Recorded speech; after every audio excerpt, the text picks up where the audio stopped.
Welcome to icon news. నేను మీ పవన్ కృష్ణమూర్తి. ఆంధ్రప్రదేశ్ రాష్ట్రం 2024 సార్వత్రిక ఎన్నికల ఉత్కంఠకి తెర పడింది. కూటమి భారీ విజయం దిశగా దూసుకుపోతోంది. ఎగ్జిట్ పోల్స్ అన్ని కూడా నిన్నటి వరకు మనం చూసాం. అలాగే మొట్టమొదటి గెలుపు కూటమిని వరించింది. సీనియర్ పొలిటీషియన్, మాజీ మంత్రి గోరంట్ల బుచ్చయ్య చౌదరి గారు మొట్టమొదటి విజయాన్ని కూటమికి అందించారు 57,000 భారీ మెజారిటీతో. అంటే ఆయనదే భారీ అనుకుంటే ఆయనకంటే ముందు ఇంకా మెజారిటీలు మారిపోతూ వస్తున్నాయి ఇప్పటి వరకు ఉన్నటువంటిది. అయితే ఆయనది గెలుపైతే కన్ఫర్మ్ అయిపోయింది. 57,000 మెజారిటీ తోటి గోరంట్ల బుచ్చయ్య చౌదరి గారు ఆయన గెలవడం జరిగింది రాజమండ్రి రూరల్ నుంచి.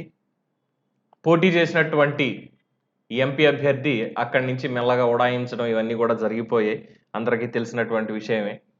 ఇక ఏం చెప్పాలి? ఇంతకు మించి వార్తలు ఎక్స్‌పెక్ట్ చేయాలంటే నాకు అర్థం కావట్లేదు ఏం చెప్పాలనేది మీకు. సో, బుచ్చయ్య చౌదరి గారికి కంగ్రాచ్యులేషన్స్.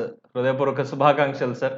మీ పోరాటం వృధా కాలేదు. ఎందుకు మీరు సీటు గురించి పట్టుబట్టారు? అంటే కూటమిలో పొత్తొచ్చిన తర్వాత అక్కడ జనసేన అభ్యర్థికి ఇవ్వాలి ఇది అని చెప్పి చాలా గందరగోళ పరిస్థితులు ఇవన్నీ నెలకొన్నాయి. అయినా సరే లేదు ఇక్కడ ఎందుకు తెలుగుదేశం పార్టీ అభ్యర్థిగా నేను నిలబడాలి? ఎందుకు ఆవశ్యకత అనేది ఆయన చెప్పి కొట్టి చూపించారు ఇవాళ.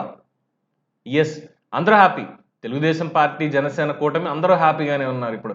సో, 57,000 మెజారిటీ తోటి బుచ్చయ్య చౌదరి గారు గెలవడం అనేది చాలా సంతోషకరమైనటువంటి విషయం అక్కడ. అంటే ప్రజలు ఎలాగ అక్కడ ఆయన మీద నమ్మకం పెట్టుకున్నారు. ఏంటి ఎలక్షనీరింగ్ ఏంటి? ఏం చేశారు? అన్నటువంటి వివరాలు అందరికీ తెలిసినటువంటి విషయమే.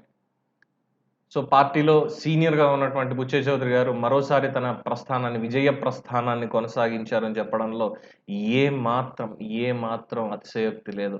So, once again hearty congratulations Gorantla Butchaiah Chowdary garu for tremendous victory in Rajahmundry rural. So, దీని మీద మీ అభిప్రాయాన్ని అలాగే వారికి శుభాకాంక్షల్ని కూడా తెలియజేయండి. చూస్తూనే ఉండండి ఐకాన్ న్యూస్. నేను మీ పవన్ కృష్ణమూర్తి.